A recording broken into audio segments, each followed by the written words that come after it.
24 घंटे में 3 बार, मस्जिद को भूख लगती है 24 घंटे में 5 बार। तुम्हारा पेट दाल चावल से भरता है, मस्जिद का पेट इबादत से भरता है। मस्जिद बनी इसलिए है कि इबादत से उसका पेट भर दिया जाए, और अगर मस्जिद का पेट आप इबादत से नहीं भर रहे हो तो जिस तरह आपका खाना जो रोकता है, आपका दिल बद्दुआ देता है, उसी तरह मस्जिद का खाना जो लोग रोक रहे हैं, मस्जिद भी उन्हें बद्दुआ देती है। मोहल्ले के उन मुसलमानों को मस्जिद बद्दुआएं देती है जो अपने मोहल्ले की मस्जिद में 5 वक्त जाकर मस्जिद की ग़िज़ा मस्जिद को नहीं पहुंचाते हैं। तो एक बात तो यह है कि 5 नमाजें कभी माफ नहीं है। अल्लाह के यहां नहीं पूछा जाएगा उर्स किया था कि नहीं। यहां इतने सारे मौलाना, जरा बताओ मैं कोई मुझे। अल्लाह के यहां नहीं पूछा जाएगा चादर चढ़ाया था कि नहीं। अल्लाह के यहां नहीं पूछा जाएगा ताजिया बनाया था कि नहीं। अल्लाह के यहां नहीं पूछा जाएगा नियाज फातिहा किया था कि नहीं। साफ साफ सुनो,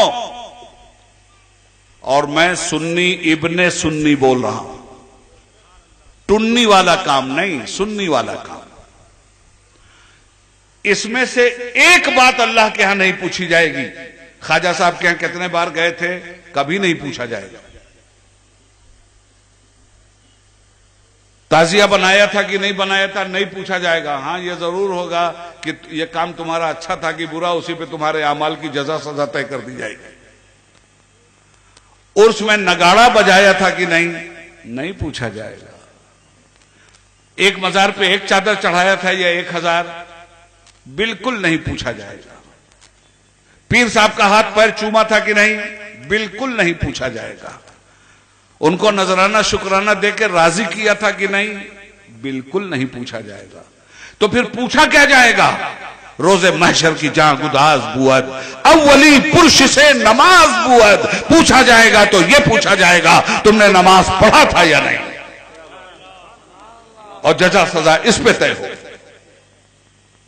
जान पिघलती होगी, सूरज सवा नेज़े पे होगा, साये रहमत के अलावा कोई साया नहीं होगा। मां बेटी को नहीं पहचान रही होगी, बेटी मां को नहीं पहचान रही होगी, बाप बेटे को नहीं पहचान रहा होगा, बेटा बाप को नहीं पहचान रहा होगा। नफसी नफसी का आलम होगा। अंबिया किराम का आलम यह है कि खुदा के सामने जाने के लिए लरज रहे होंगे। कितना बड़ा कलेजा है हमारी इस उम्मत का। जो काम बिल्कुल जरूरी है उसे गैर जरूरी समझ लिया मुसलमानों ने, और जिस काम के बारे में कोई पूछगछ नहीं है उसको फर्ज समझ के ये कौम कर रही है।